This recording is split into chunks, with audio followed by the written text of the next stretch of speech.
Welcome to my class. नमस्ते student. बच्चों, हम पढ़ रहे कक्षा 8वीं की पाठ्य पुस्तक वसंत भाग 3 का अध्ययन कर रहे हैं और उसका चैप्टर नंबर 9 पढ़ रहे हैं, जिसका शीर्षक है कबीर की साखियां। कबीर की साखियां इस कविता का यह सेशन नंबर 4 है। इसके पहले भागों में हमने अब तक कबीर की साखियों में से पहले 4 दोहों का विस्तार के साथ अध्ययन कर लिया है।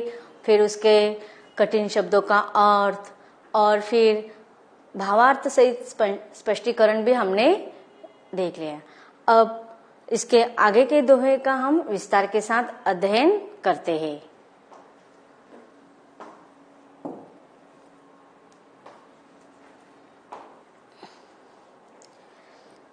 संत कबीर का बचपन बहुत ही जड़ता एवं रूढ़ियों से जूझते हुए बीत रहा था। उस दौरान ये सोच प्रबल थी कि इंसान अमीर है तो अच्छा है।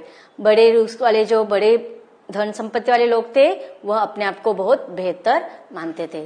कोई गरीब है तो उसे इंसान ही न माना जाए। आदमी और आदमी के बीच फर्क साफ नजर आता था। कानून और धर्म की आड़ में बड़े जो अमीर लोग थे वह गरीबों का और निम्न जाति के लोगों का शोषण कर रहे थे। वे सदैव सामाजिक कुरीति के विरुद्ध थे और इसे कैसे दूर किया जाए इसी विचार में वह हमेशा रहते थे। और ऐसे विचार करते समय उन्होंने बहुत सारे दोहों का निर्माण किया, जैसे कि जाति पाति पूछ न कोई, पूछ लीजिए ज्ञान। ऐसे जो दोहे हमने पढ़े, इसके पहले दोहों में भी कवि ने हमें यही संदेश दिया है। अब तक हमने जो दोहे पढ़े हैं उसके द्वारा कवि की हमें भक्ति भी दिखाई देते हैं। फिर सामाजिक कुरीतियों के विरुद्ध में उनकी सशक्त आवाज भी हमें दिखाई देते हैं। यही उनके दोहों की विशेषता है। अब पढ़ते हैं अगला दोहा।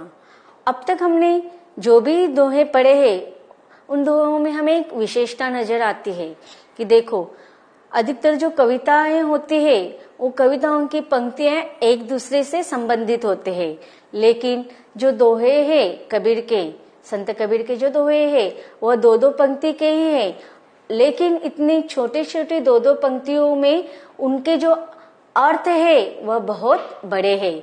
इसीलिए तो उन्हें कहा जाता है ना कि जैसे कि छोटे से शब्द दिखने वाले शब्दों के बीच में बहुत गहरे अर्थ छिपे हुए है।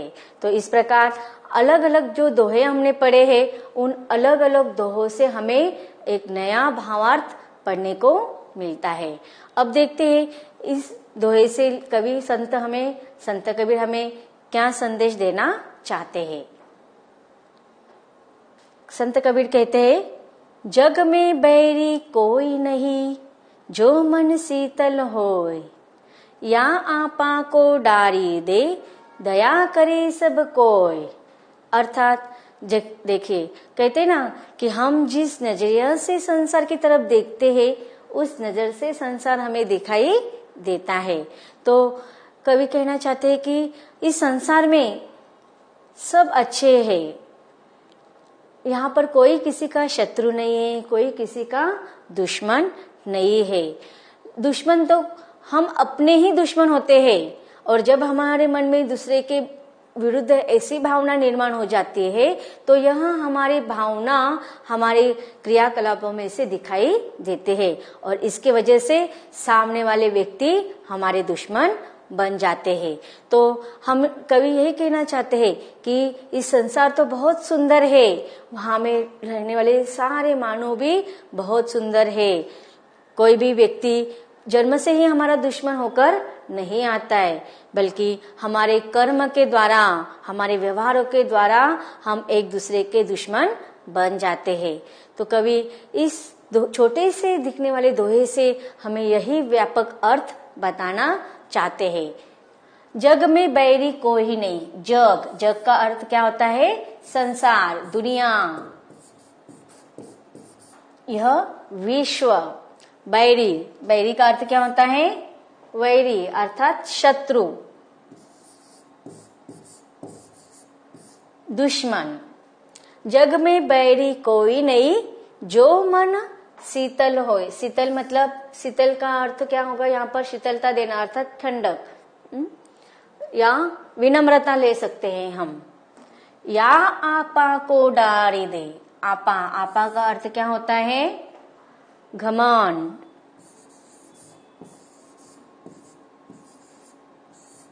या हम उसे गर्व भी कहेंगे, या अहंकार।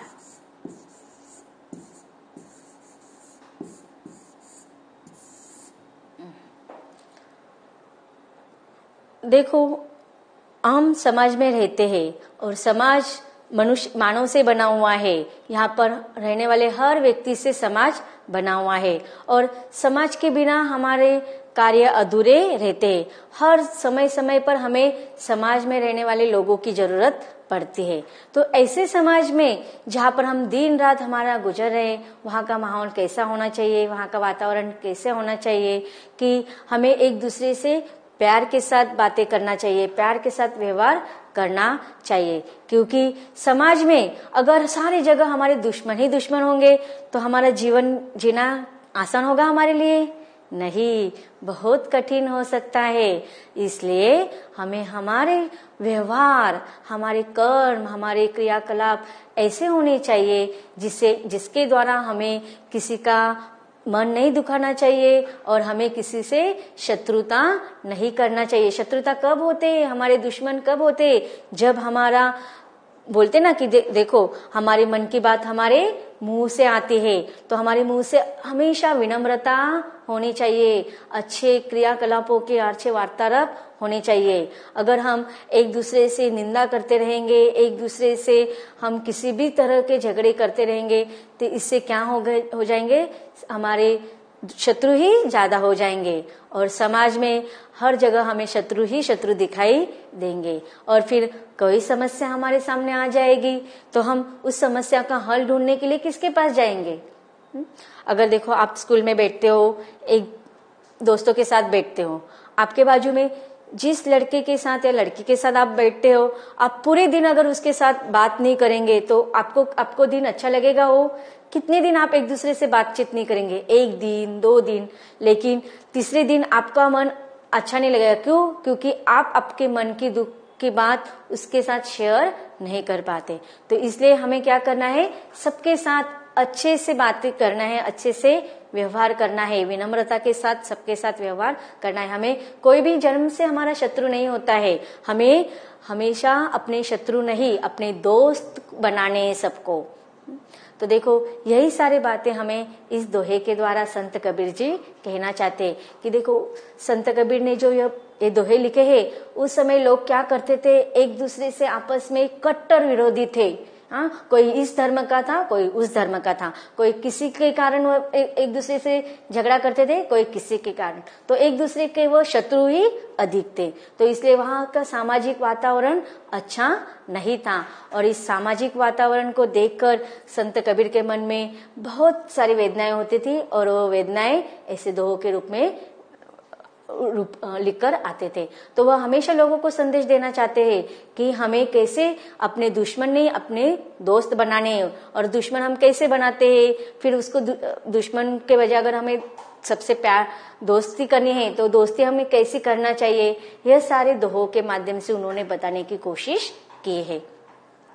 जग में बैरी कोई नहीं। तो देखो, इस संसार में कोई हमारा शत्रु नहीं है, कोई हमारा दुश्मन नहीं है, सब हमारे दोस्त है, सब हमसे अच्छे से व्यवहार करते हैं, लेकिन हम ही है कि उनके साथ बुरा बर्ताव करते हैं और उस बर्ताव की वजह से सारा संसार, सारा विश्व, सारी दुनिया हमारी शत्रु बन जाती है।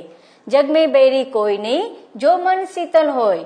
तो देखो, कवि कहता है कि अगर हमारे जग में बहुत सारे लोग हैं और उसमें हम कहते हैं कि अगर कोई चाहे हमारा कितना भी बुरा चाहे, लेकिन हमें उससे कुछ नहीं करना है, लेना देना। क्यों? क्योंकि हमारा मन तो अच्छा है ना, हमारा मन तो शांत है। हमें भले ही सामने वाला व्यक्ति कितना भी हमारे बारे में बुराई करे, हमारी निंदा करे, लेकिन हम अगर उस समय शांत रहते हैं, हमारा मन शीतल रहता है, तो सामने वाला व्यक्ति भी क्या हो जाता है? एक दिन निंदा करेंगे, 2 दिन हमारा अपमान करेंगे, 3 दिन अपमान करेंगे, लेकिन वह देखेगा कि सामने वाला व्यक्ति तो शांत से व्यवहार कर रहा है, वह उसके साथ पास तो विनम्रता है, तो उसका भी व्यवहार अपने आप बदल जाएगा। और इस प्रकार हमारा मन अगर अच्छा है, शांत है, तो कोई हमारे दुश्मन नहीं बनेंगे, बल्कि सामने वाला जो हमसे दुश्मनी करना चाहता है वह भी उसकी दुश्मनी भूलकर हमसे दोस्ती कर लेगा। जग में बैरी कोई नहीं है, कोई हमारा दुश्मन नहीं, जो मन शीतल होए, शीतल अर्थात विनम्रता।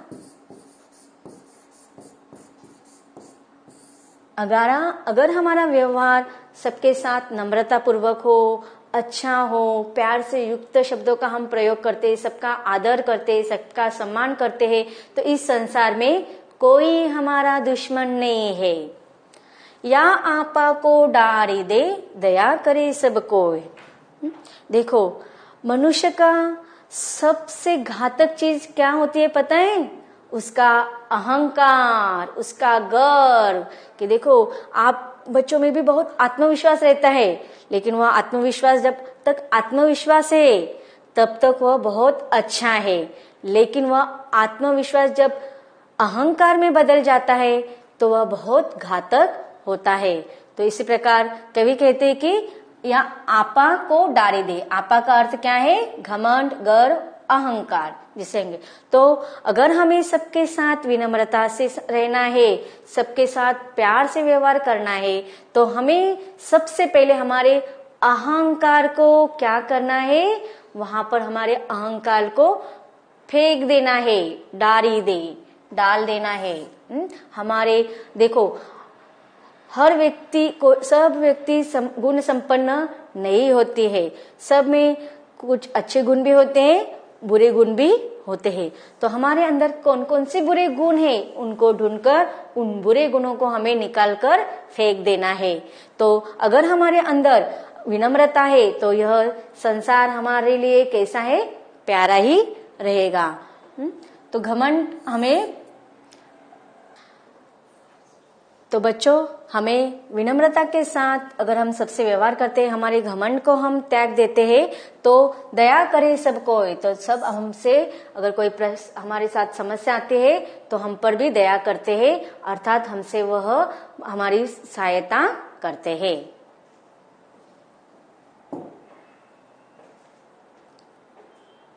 तो बच्चों, अब देखते हैं कुछ कठिन शब्दों का अर्थ। जग, संसार, बैरी, शत्रु, दुश्मन, शीतल, ठंडा, आपा, घमंड, कोई भी। प्रसंग है वसंत भाग 3 से यह कविताओं की पंक्तियां ली गई है, जिसका नाम है कबीर की साखियां, और इसके रचयिता है कबीर। इस दोहे के माध्यम से कवि ने मनुष्य को अपने मन के घमंड त्याग कर सबसे मधुर वाणी बोलने का शिक्षा दी है।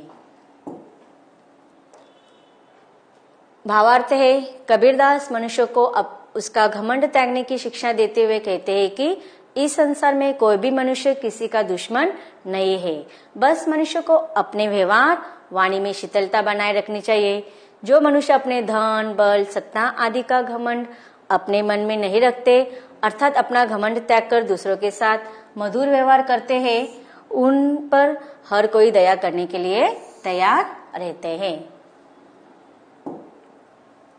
विशेषताएं कि यह जो साखियां है वह दोहा छंद में लिखी गई है। तद्भव शब्द से युक्त साधारण भाषा का प्रयोग इन दोहों के द्वारा किया गया है। कुछ प्रश्नोत्तर देखते हैं। काव्यांश के कवि को नाम बताना है आपको। क्या है? कवि का नाम है संत कबीरदास। कवि ने किसकी जाति पूछने से मना किया है? उत्तर के ऑप्शन है महापुरुष, ज्ञानियों, संत और साधु। तो पहले दोहे में हमने पढ़ा था, कवि ने हमको साधु की जाति पूछने से मना किया है। आगे का प्रश्न है, कवि किसका मोल करने के लिए कहते हैं? उत्तर के ऑप्शन है म्यान की, धनुष्य की, या तीर की, या तलवार की। तो उत्तर का ऑप्शन है हमारा तलवार की। यह हमने पहले दोहे में देखा था, कवि ने हमें तलवार के मोल करने को कहा है। आगे का प्रश्न है मन कहाँ फिरता है। उत्तर के ऑप्शन है दुनिया में, मोह माया में, गलियों में या 10 दिशाओं में। तो इसका उत्तर होगा 10 दिशाओं में। आगे का प्रश्न है अहंकार त्याग देने पर सब कैसे व्यवहार करेंगे। अभी जो लास्ट वाला दुआ है इसमें पढ़ा था हमने। उत्तर का ऑप्शन है घृणा का, क्रोध का, बैरी का या दया का। तो अहंकार त्याग देने से सब हमारे साथ दया का व्यवहार करेंगे।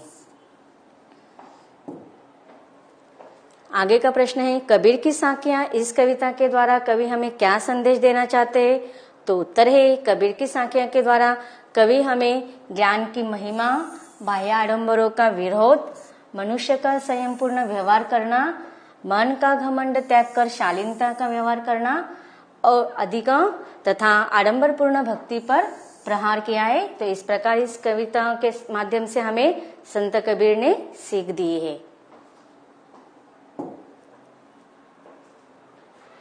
तो बच्चों अब तक हमने संत कबीर के अलग अलग दोहों का अध्ययन किया है।